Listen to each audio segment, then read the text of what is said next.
बादल सरकार ਨੂੰ ਕੀ पता होए, राहुल गांधी ਨੂੰ ਕੀ पता जिस तरह घटना बीती है। 84 वाले जितने भी हैं उनका बिल माफ किया जाएगा।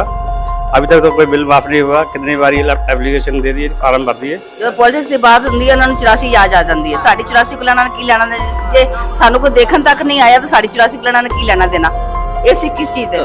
किसी ने हमें कुछ नहीं दिया, कुछ क्या देना। हमारे 4 भाई मारे गए, ससुर मारे गए, भाई मारे गए, बहन मारे गए, बेटी मारे गए, सब कुछ। और हमारे साथ बुरा हाल हुआ। ये गुलाम होना है, इस देश को गुलाम होगा, एक दिन गुलाम होना है इस देश। सरकार हमारी सिखों के कुछ नहीं सुनती। आज हम खड़े हैं तिलक विहार, जिसका नाम आपने लोकसभा में इस समय चल रहे विवादों के बीच में, जो बीजेपी और कांग्रेस के बीच में मणिपुर का विवाद, सरकारों के बीच में मणिपुर का विवाद चल रहा है। इसका मतलब भारत माता की हत्या आपने मणिपुर में की, मारा आपने मणिपुर के लोगों को मारकर भारत की हत्या की है। और हर रोज जब तक आप हिंसा को बंद नहीं करोगे तब तक आप मेरी मां की हत्या कर रहे हो। तो उसमें एक नाम कल विवाद में लोकसभा में सुनने को आया कि जिसको विधवा कॉलोनी कह के स्मृति ईरानी ने राहुल गांधी पर पलटवार करते हुए ये कहा, 84 के दौरान में मुझ जैसे कई लोग देश की राजधानी में थे और किसी का वक्तव्य ना सुने। अध्यक्ष जी, एक पत्रकार है प्रणय गुप्ता, उन्होंने लिखा कि सिख बच्चों को कैस्ट्रेट करके उनके अंगों को उनकी मां के मुंह में ठूसा गया। आज बोलती हूं, त्रिलोकपुरी में 30 औरतों को इकट्ठा करके चीला गांव में ले जाकर उनका बलात्कार किया। सुल्तानपुरी में एक महिला ने एफिडेविट दी है, मेरे हस्बैंड को मार दिया, बेटी को शादी से एक रात पहले उठाकर ले गए और उसका बलात्कार किया। एक 45 साल की मां ने कहा सिख दंगों के दौरान कि ना सिर्फ मेरे पति को मारा, ना सिर्फ मुझे गैंगरेप किया, बल्कि मेरे सामने मेरे बेटे पर केरोसिन छिड़ककर उसको आग लगा दी गई। और आज ये भारत की बात करते हैं कि कांग्रेस के सरकार में 1984 में दिल्ली में जो कत्लेआम हुआ, जो दंगे हुए, उन दंगों की जितनी विधवाएं थी उनका पूरे हिंदुस्तान में केवल और केवल एक कॉलोनी ऐसी है जिसका नाम विधवा कॉलोनी है। सारा देश इन्होंने घूम लिया। काश यहाँ पे आप जाके विधवा कॉलोनी में घूम लेते, जहाँ 1984 में आपने सिखों के ऊपर केरोसिन से गले में टायर से साड़ के वो औरतों को विधवा किया।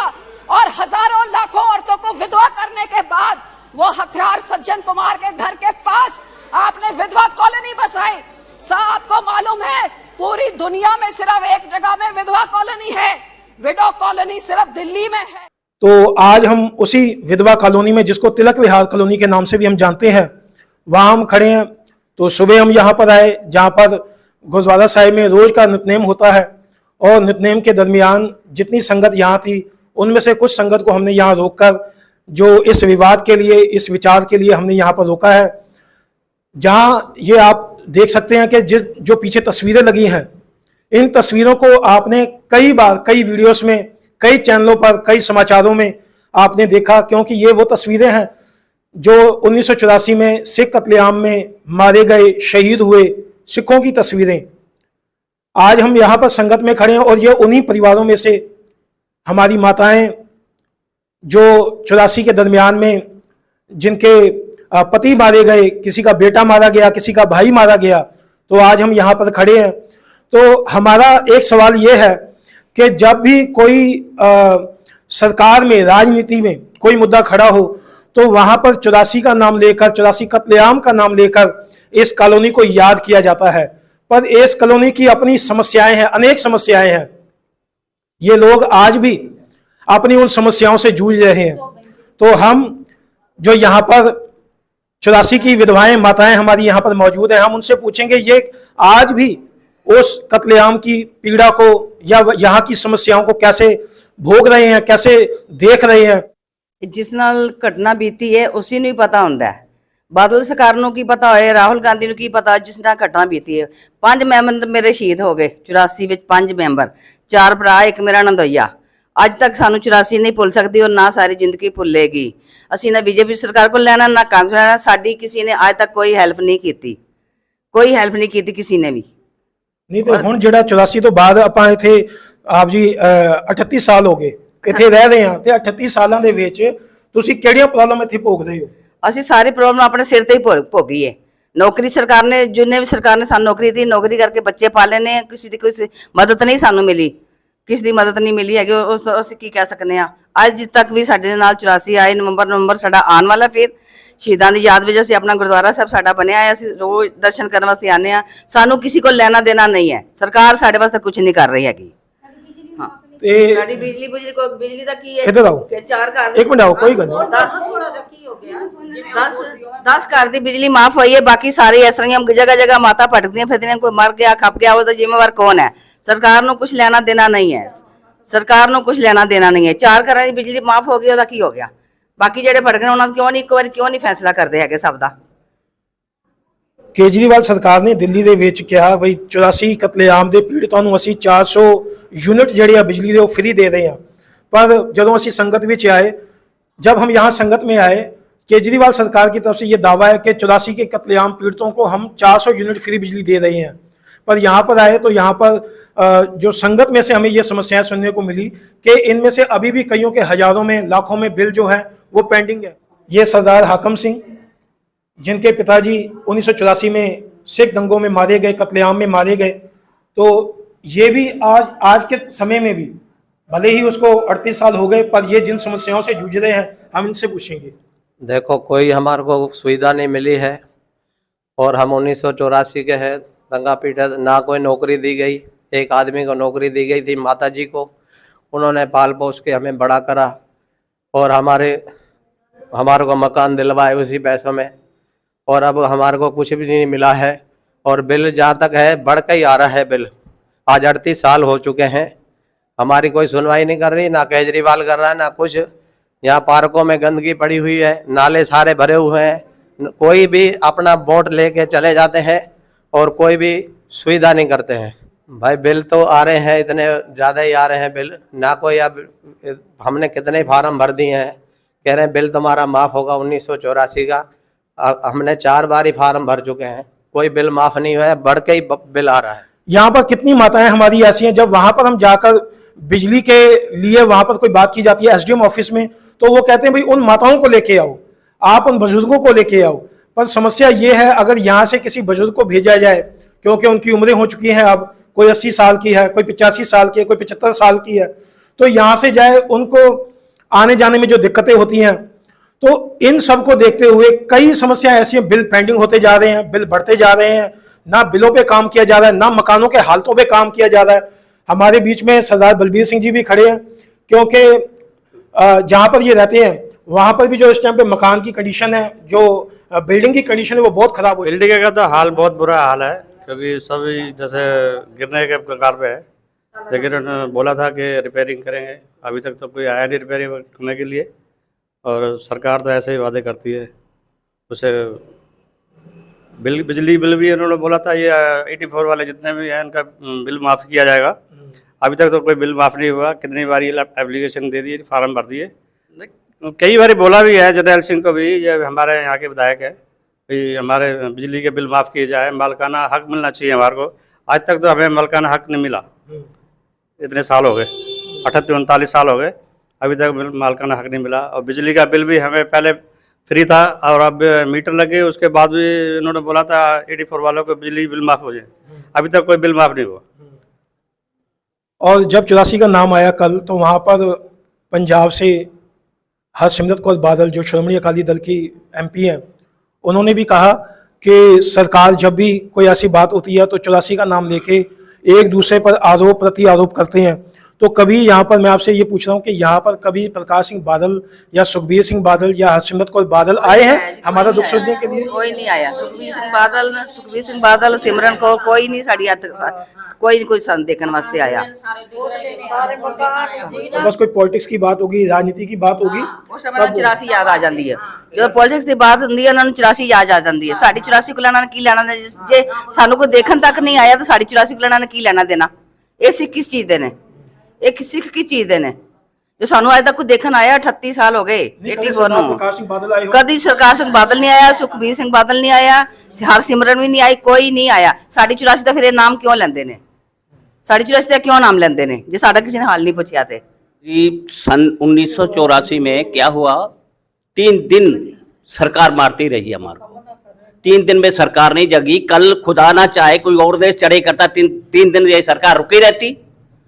ऐसे सरदारों को मारा जिन्होंने शहीदी सारी सरकार को सिखों ने बनाई है।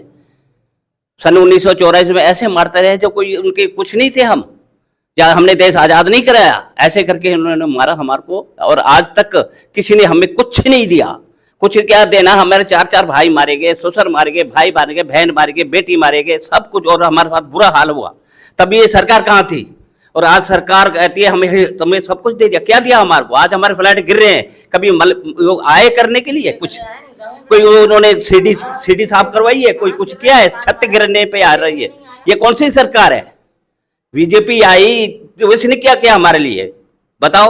कुछ नहीं किया। अजी हम असली कांग्रेस के बंदे थे, और कांग्रेस के आज हमारे गरीबों को मारा इन्होंने। क्या दिया हमारे को इस सरकार ने? हाँ जी, इतनी गरीब मार हमारी करती, इतने हमारे बच्चे हमारे आज फकीर है, बच्चे हमारे गरीब है। ये वो सरकार है। कोई और देश चढ़ाई करेगा तो ये क्या करेगी सरकार? मुझे ये बताओ पहले। 3 दिन तो हमारे देश के ऊपर अगर कोई मारता रहेगा, ये देश क्या कर पाएगा? ये गुलाम होना है, इस देश को गुलाम होगा, एक दिन गुलाम होना है इस देश को। जो ये सरकार हमारी सिखों के कुछ नहीं सुनती, कौन सा ये सरकार है? ऐसी सरकार कौन सी आई यहाँ पर? हमारा तो कुछ भी नहीं है, मतलब इसका मतलब हमारा कुछ इस सरकार के अंदर कुछ है ही नहीं हमारा। ये क्या हुआ? अजी इलेक्शन होते तो सारे इकट्ठे आ जाते, वो कहते मुझे वो दो, वो मुझे दे। ये हमारे तस्वीर देखो कितने बच्चे मारे हैं। अजी है कोई इंसाफ? ये सरकार है भाई, ऐसा नहीं। हमारा बिजली का बिल कुछ नहीं है, ऐसे नहीं है, बच्चे परेशान है, कमाने वाला कोई है ਸਾਡੇ ਵਾਸਤੇ ਕੋਈ ਨਹੀਂ ਆਂਦਾ। ਜੋ ਪਾਰਟੀਆਂ ਆਂਦੀਆਂ 1900 ਆਪਣਾ ਨਵੰਬਰ ਦੀ ਫੰਕਸ਼ਨ ਆਪਣਾ ਸਾਡੇ ਪ੍ਰੋਗਰਾਮ ਵਿੱਚ ਆਪਣੀ ਕੁਰਸੀਆਂ ਵਾਸਤੇ ਆਂਦੇ ਨੇ, ਸਾਡੇ ਵਾਸਤੇ ਕੁਝ ਨਹੀਂ ਕੋਈ ਕਰਨ ਵਾਸਤੇ ਆਂਦਾ। ਉਹ 2-3 ਦਿਨ ਨਾਲ ਸਮਾਪਤੀ ਹੁੰਦੀ ਹੈ, ਬਸ ਆਪਣਾ ਭਾਸ਼ਣ ਦਿੱਤਾ ਔਰ ਚਲੇ ਗਏ। ਉਸ ਤੋਂ ਬਾਅਦ ਕੋਈ ਕਿਸੇ ਨੂੰ ਕੋਈ ਪੁੱਛਦਾ ਨਹੀਂ ਹੈ, ਕੋਈ ਆਪਣਾ ਕੰਮ ਨਿਬੇੜ ਕੇ। ਬੱਚੇ ਸਾਡੇ ਜਗ੍ਹਾ ਭਟ ਰਹੇ ਨੇ। ਇਹ ਵੀ ਹੋ ਚੁੱਕੇ ਸਾਡੇ ਬੱਚੇ, ਜੋ ਸਾਡੇ ਘਰ ਕਿਸੇ ਬੱਚਿਆਂ ਨੂੰ ਨਸ਼ੇ ਦਾ ਨਹੀਂ ਪਤਾ ਸੀ। ਸਾਡੇ ਪਰਿਵਾਰ ਵਿੱਚ ਨਸ਼ੇ ਦਾ ਪਤਾ ਨਹੀਂ। ਮੈਂ ਜਮਰਾਬਾਦ ਸ਼ਿਵਪੁਰੀ ਦੇ ਵਿੱਚੋਂ ਉੱਥੋਂ ਹੈਗੀ ਆ, ਇੰਨੇ ਵੱਡੇ ਪਰਿਵਾਰ ਚੋਂ ਹੈਗੀ ਆ। ਅੱਜ ਮੇਰਾ ਬੱਚਾ ਇਹ ਵੀ ਖੁਦ ਹੋਇਆ ਪਿਆ, ਐਸੀ ਬੁਰੀ ਸੰਗਤ ਦੇ ਵਿੱਚ ਪੈ ਗਿਆ ਬੱਚਾ। ਕੋਈ ਨੌਕਰੀ ਨਹੀਂ, ਪੇਸ਼ਾ ਨਹੀਂ, ਕੋਈ ਉਹ ਬਸ ਉਸ ਟਾਈਮ ਜਨਾਨੀਆਂ ਨੇ ਜਿੰਨੀ ਕਿਸੇ ਦੀ ਉਮਰ ਆਈ ਨੌਕਰੀ ਲਿਖਵਾ ਦਿੱਤੀ। ਕੋਈ 50 ਸਾਲ 'ਚ ਰਿਟਾਇਰ ਹੋ ਗਈ, ਕੋਈ 40 ਸਾਲ 'ਚ ਰਿਟਾਇਰ ਹੋ ਗਈ ਹੈ, ਉਹਨੂੰ 60 ਸਾਲ ਦੀ ਉਮਰ ਵਿੱਚ ਲਿਖਾ ਕੇ ਉਹਨੂੰ ਰਿਟਾਇਰ ਕਰ ਬਟਾਤਾ। ਅੱਜ ਬੱਚੇ ਸਾਡੇ ਪਰੇਸ਼ਾਨ ਹੈਗੇ ਨੇ, ਕੋਈ ਨੌਕਰੀ ਨਹੀਂ, ਧੰਦਾ ਨਹੀਂ, ਕੁਛ ਨਹੀਂ ਹੈਗਾ, ਕਾਰੋਬਾਰ ਹੈਗਾ। ਅੱਗੋਂ ਬੱਚਿਆਂ ਦਾ ਕੀ ਜਵਾਬ ਹੈ? ਹੁਣ ਸਾਡੇ ਵਰਗਿਆਂ ਨੇ ਨੌਕਰੀ ਕਰ ਵੀ ਚਲੋ ਬੱਚਾ ਭਟਕਿਆ ਨਹੀਂ, ਜਿੱਥੇ ਦੇ ਬੱਚੇ ਨੂੰ ਕਾਰੋਬਾਰ, ਮਾਂ ਤੂੰ ਜੋ ਸਿਖਾਇਆ ਸੀ ਉਹੀ ਕੰਮ ਕਰਨਾ ਹੈ, ਉਹੀ ਕੰਮ ਅਸੀਂ ਕਰਨਾ ਹੈ। ਮਾਂ ਨੇ ਕੀ ਬੁਰਾ ਸਿਖਾਇਆ ਨਹੀਂ ਹੈ ਵੀ ਜਿੰਨੇ ਜੋ ਕਿ ਮੈਂ ਕਿਹਾ ਉਹਨਾਂ ਹੀ ਕੰਮ ਕਰਵਾਉਣਾ ਸੀ ਨਾ। ਹੁਣ ਸਰਕਾਰ ਕੁਛ ਨਹੀਂ ਕਰਦੀ ਹੈਗੀ ਤਾਂ ਮਾਂ ਕੀ ਕਰੇਗੀ? ਮਾਂ ਦੇ ਕੋਲ ਤਾਂ ਪੈਸਾ ਹੈ नहीं है। ਅੱਜ ਕੱਲ ਨੂੰਹਾਂ ਧੀਆਂ ਇੰਨੀਆਂ ਗਲਤ ਮਿਲ ਗਈਆਂ ਨੇ। सरकार ने बोला था कि एक 84 वाले को एक बच्चे को नौकरी आपके मिली जाएगी, एक मेंबर को।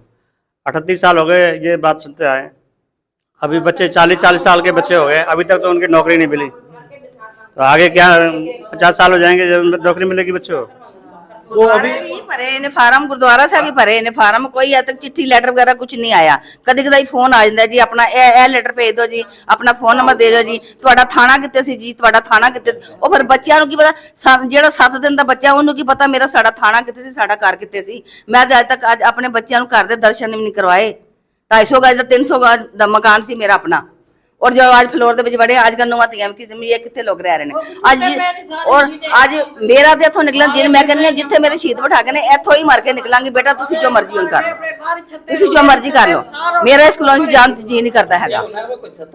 1.5 ਸਾਲ ਦਾ ਬੱਚਾ, 7 ਦਿਨ ਦਾ ਬੱਚਾ, ਉਹ ਦੱਸੋ ਉਹਨੂੰ ਕੀ ਪਤਾ ਆਪਣੇ ਘਰ ਦਾ? ਉਹਨੂੰ ਪੜ ਮੈਂ ਕਿਹਾ ਬੇਟਾ ਮੰਮੀ ਸਾਡਾ ਥਾਣਾ ਕਿਹੜਾ ਸੀ? ਮੈਂ ਕਿਹਾ ਪੜ ਕੇ ਸਾਡਾ ਬੇਟਾ ਸਾਡਾ ਲੱਗਦਾ ਸੀ। ਕਹਿੰਦੀ ਗੁਰਦੁਆਰੇ ਤੋਂ ਫੋਨ ਆਇਆ ਸੀ।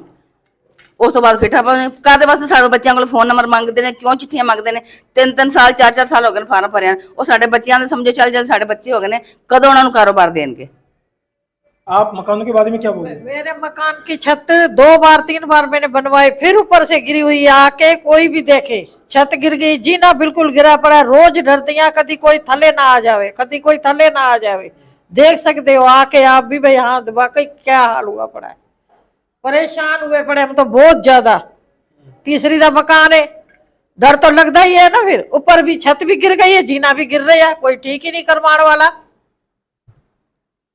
1984 के नाम पर कितनी सरकारों में बातें हुई, जितनी सरकारें आई उन्होंने क्या कहा, कैसे कहा, वायदे किए, झूठे वायदे किए, वायदों को कितना पूरा किया, ये बहुत बड़ी अपने आप में समस्याएं हैं।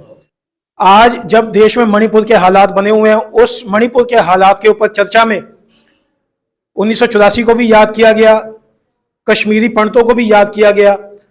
ये किसी के साथ भी कल उस हादसे में मणिपुर के चर्चा में नूह और हरियाणा के हालात को भी याद किया गया।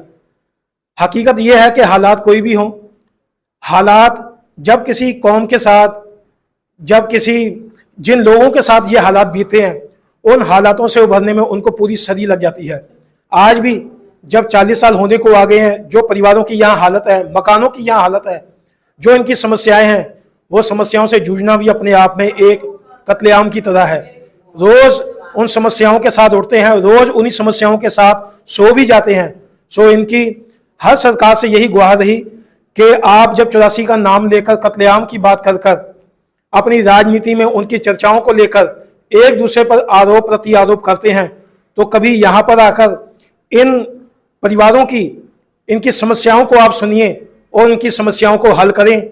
हम उम्मीद करते हैं कि आने वाले भविष्य में या आने वाले समय में जितना जल्दी हो सकेगा यहाँ की समस्याएं हल होंगी। धन्यवाद।